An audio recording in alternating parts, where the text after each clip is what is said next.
Rather Good Coaching presents. Problem patterns. When we find another person consistently difficult, we eventually slip into a problem pattern. This is where we have a predictable pattern that characterizes every interaction, and eventually we go into a conversation already knowing more or less what will happen. If you think about your problematic interactions, you can always think of something the other person can do to change their behavior and fix the pattern. In general, the other person is also aware of the problem pattern and has their own ideas about fixing it. Their ideas will often involve you changing your behavior. You may have heard the saying, with great power comes great responsibility. Well, it turns out that when we're dealing with others, the reverse can also be true. When we take responsibility, we can access great power.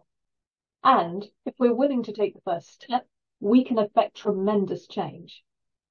Initially, this can feel deeply uncomfortable. We do not like to feel we're in the wrong, and modifying our behavior can seem like an admission of fault. Even worse, it can feel like we're bending to suit someone else's whim. But there's another way to look at it. We can think of it as taking the initiative to change the problem pattern. Taking responsibility for everyone else's experience gives us a lot of power. If we take control of a conversation and manage its direction, we can influence how good the outcome will be.